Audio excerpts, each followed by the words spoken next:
عاملين ايه النهارده؟ هنعمل معاكم ايه؟ رز اللي بيتحشى بيه الفراخ. هنزل بمعلقه سمنه كده وعامل النار. هتحشي الفراخ؟ هحشي الفراخ. طب ما تعملوا رز لوحده والفراخ لوحديها. لا.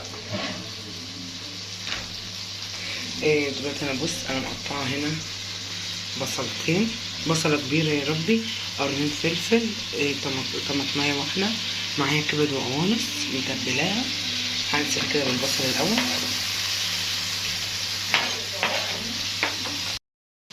هنزل معايا بشويه فلفل حلوين كده. ده في حدود معلقه والله مكتره. ومعايا هنا يعني معلقه ملح دي كويسه، والحبه دول برضه من عندي. تاني هنزل بقى هنا توم باودر وبصل باودر الاتنين نحطهم على بعض. طب ليه بقى؟ كده عادي ايه؟ انا كده. ومعايا هنا احط شعره بسيطه كمون عشان الطعم ما يتغيرش. انا كده حطيت فلفل وملح وبصل باودر وتوم باودر وسبع بهارات، كل التوابل اهي، بس انا ما كترتش يعني كلها حاجات بسيطه. طب افرضي اكله مثلا عايزه توم باودر لوحده هتعملي ايه بقى؟ عندي يعني حاجه، عندي توم باودر لوحده. ومعايا هنا مرقه، دي مرقه ايه فراخ. انا هنزلها مالهاش دعوه، عادي طعم غصب عني. بص اقلبها كده كويس. هنزل بقى بايه؟ معايا الفلفل، القرنين الفلفل والطماطمايه والكبد والقوانص، كلهم هينزلوا على بعض كده، ودول هيتشوحوا برضو.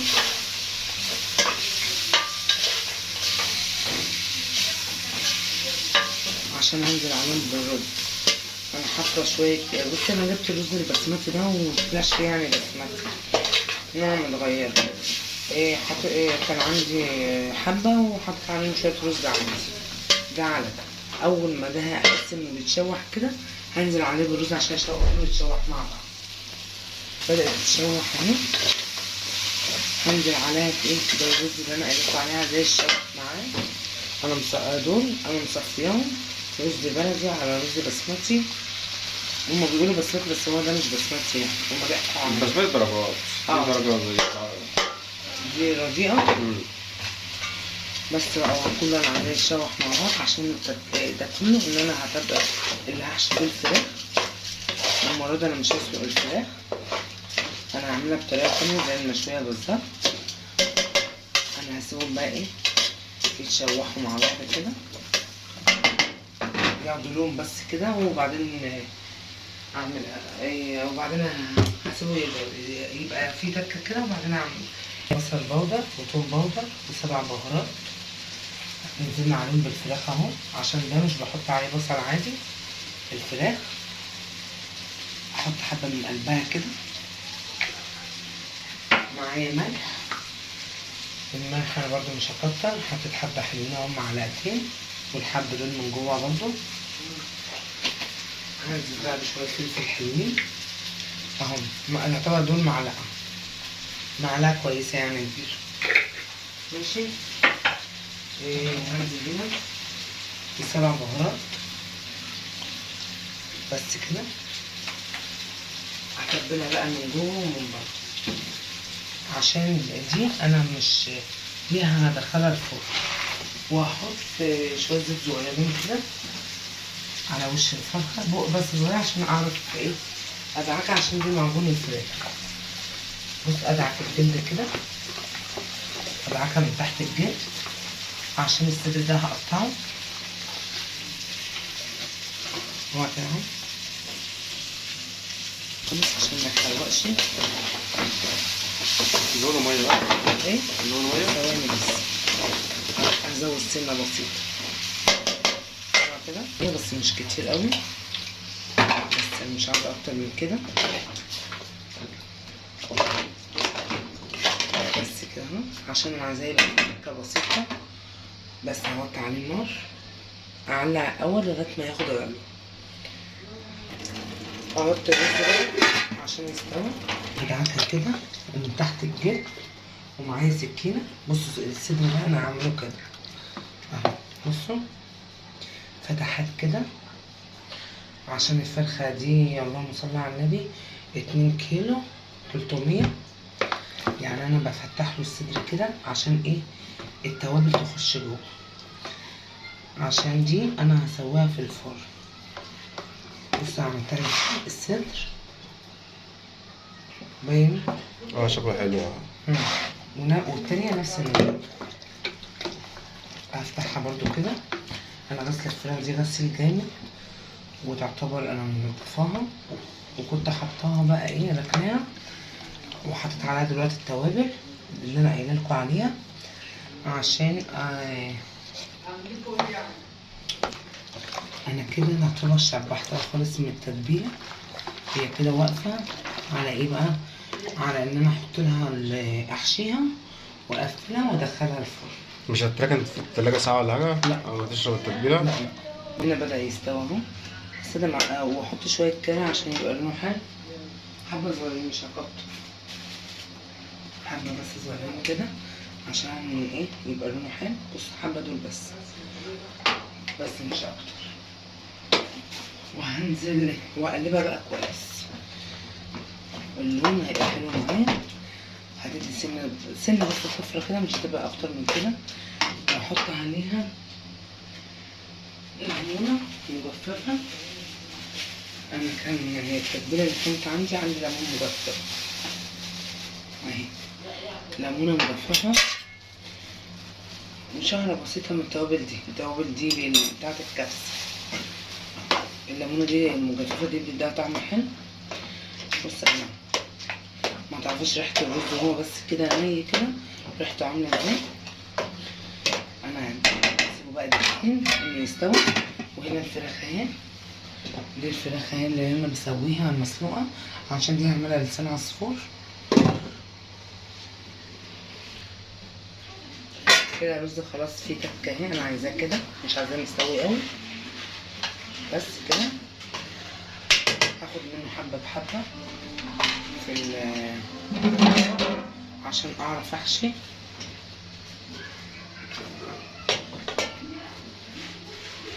وفي كبد وقوانص بقى جوه، ما تعرفوش الريحه عامله ازاي. هنحشي الفرخه دي. هحشي بقى الفرخه، مش مهم انها مفتوحه قوي كده، يعني ما فيهاش يعني مشكله ان انا هقفلها خالص. الفرخه دي مش هخلي لها اي فتحات عشان تستوي تعتبر منها فيها. هعبي كده من عند الصدر عشان كل الفتحات دي تخش فيها الرز. انتوا ما تعرفوش التتبيله دي عامله ازاي، بقى هتشوفوا منظرها دلوقتي وطعمها عامل ازاي. هما يدوقوا طعمها ازاي بقى؟ هما يجربوا يعملوها بقى. هما يجربوها، لو هما جربوها بنفس الطريقه دي هتعجبهم. اهم بس الفرخه خالص من الرز. هو الرز سخن. الحشو ده انت اللي تحشيه مش انا. عم بحشي الفرخه طول ما هي الفرخه في مكان احط عادي، عشان ده مش هيتقطع، عشان ان انا احطه في الفرن. بس انا كده خلصت دول. انا حاطه بقى سمنه بلدي، حاطه شويه حاجات بقى مظبطاها منها، واقفلها. لا بص الرز قبه ازاي، الله اكبر، عامله زي الديك الرومي. بس ايه رايك فيها؟ جميله. اركنها كده وهات رز تاني من اللي انا معبياه عشان نعبي الاخيره دي. هما يدوبك اصلا. الليمونه دي مش هرميها، هحطها في الصينيه عشان تدي طعم للفراخ برضو. بص بحط الرز نفس الطريقه مع احشيها نفسها كده برضو. التتبيله الكبسه دي صراحه عجباني قوي. تبقى تعرفني المكان اللي انت جبت منه عشان ده اللي هجيب منه التوابل بتاعتي. في ناس كده حاجتها تبقى حلوه يظبطوا حاجتهم. بس كده انا مليتها خالص كده. الرز ده برضو مش هرميه، هقفلها برضو. دول الفرختين، دي تعتبر 2 كيلو، دي كانت 2 كيلو 300.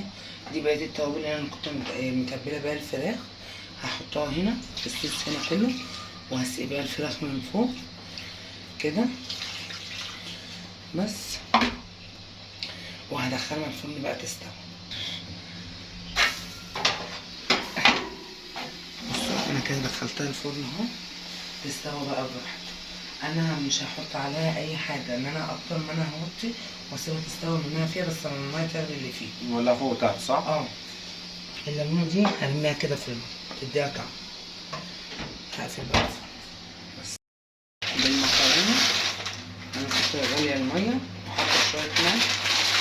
هعمل كيسين مكرونه النهارده، الكيس بتاع حوالي 40 جرام عشان تستوى. وهعمل بقى ايه، وهعمل شويه لحمه مفرومه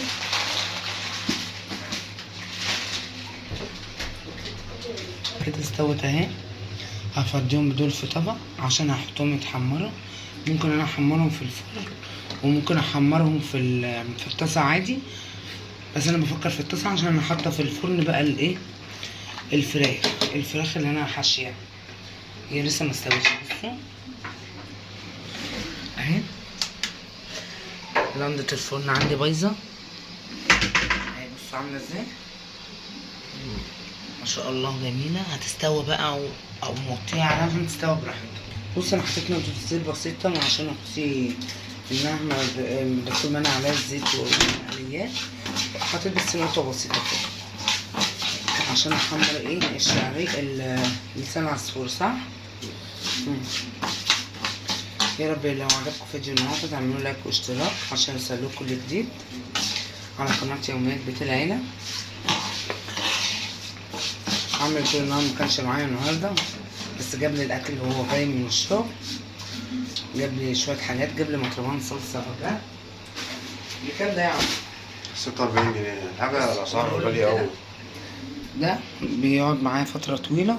ده قد ايه، نص ولا كيلو؟ كيلو دي كيلو. دي كيلو صلصه جابهولي، وجاب لي مكانش عندي فلفل ولا طماطم، جاب لي برضه الفلفل والطماطم ده اهو، حبه حلوين برضه كيلو ونص فلفل، وجاب لي 2 كيلو بطاطس عشان انا عايز احمر بطاطس. هحمرها دلوقتي، انا فكرتني اطلع 2 كده احمرهم، هعملهم صوابع بلاش شيبسي. صوابع حلو ماشي. فيها بصتين ولا كتر؟ لا حلو 2. ماشي خلاص. لما بتبرد مبتبقاش حلوة. ايه؟ لما البطاطس دي بتبرد مبتبقاش حلوة. حمر كده خلاص؟ لا لسه شوية حبة، بس اديها لون بس كده، انا عايزاه لونها يكون ذهبي. لما كل ما تتحمر قوي بتبقى شكلها حلو مع الشرب. افضيها بقى بسم الله الرحمن الرحيم.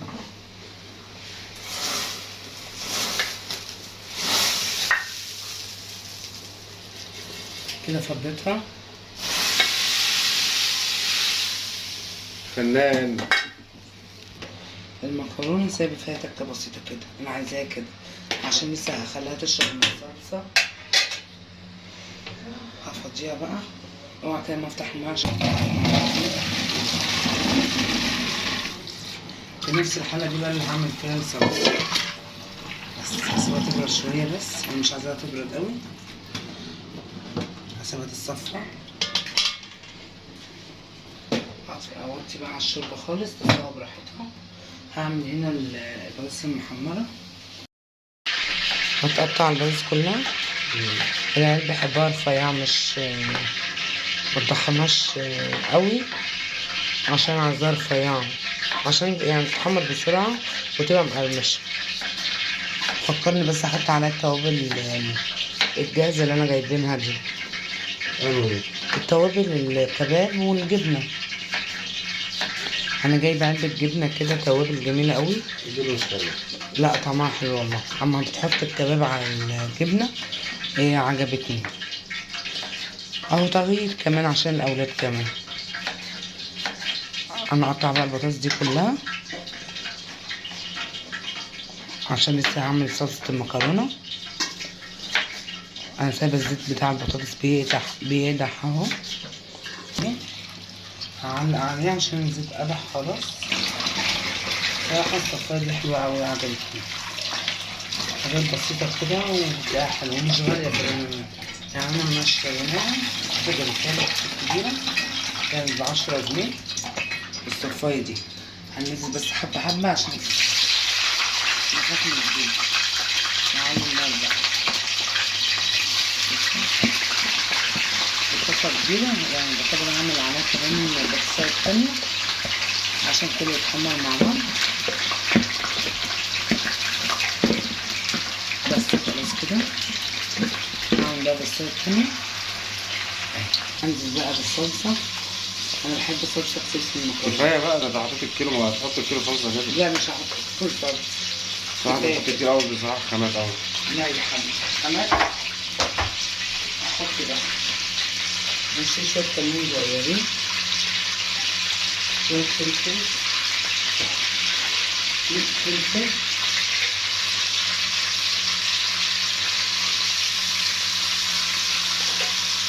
شوية شطة، شوية شطة حلوين برضه. بس أنا مبقطعش عشان متبقاش حراقة أوي المكرونة. ماشي. أنا حطيت ملح؟ لا. ياه. والله حطيت ملح. ماشي.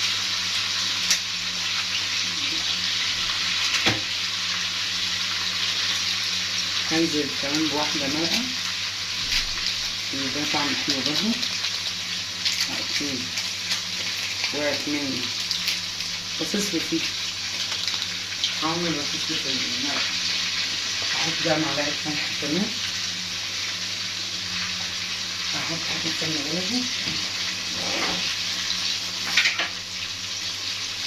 حتة صغيرة خالص، هي بس دي بس عشان تديها طعم.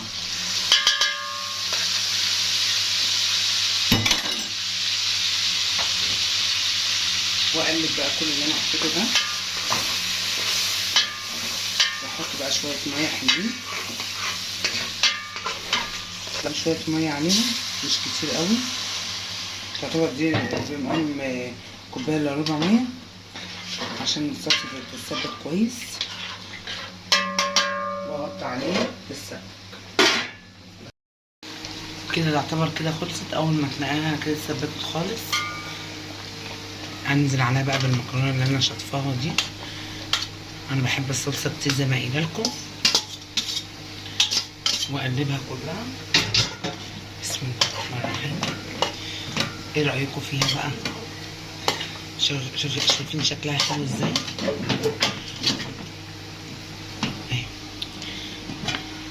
انا كده قلبتها.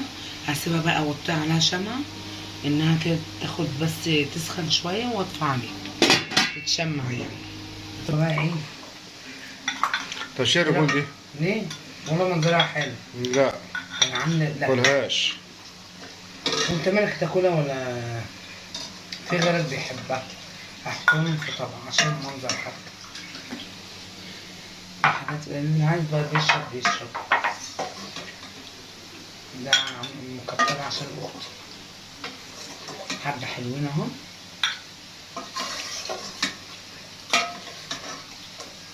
وعملت المكرونة كمان استوت. البطاطس اهي وطلعت حتتين متوسط وجميل. بس الفراخ اللي لسه قدامنا شوية هبقى اطلعها كمان شوية. او هناك بصوا المكرونة حلوة ازاي، حمرا بقى ومظبطاها. انا بقى ايه الصوص مكتراه ازاي صلصة مخليها ريحتها رهيبة. يا رب تعجبكم النهارده. وبس لسه بقيتها ما اتحمرتش بس كده كفايه. لو حد عايز بيقوم يجيبها.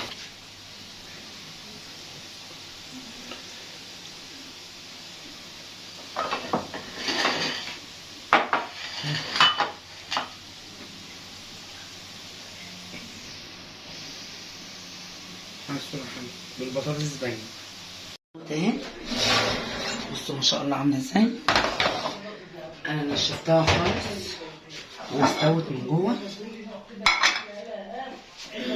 ما شاء الله. يا رب يكون عجبكم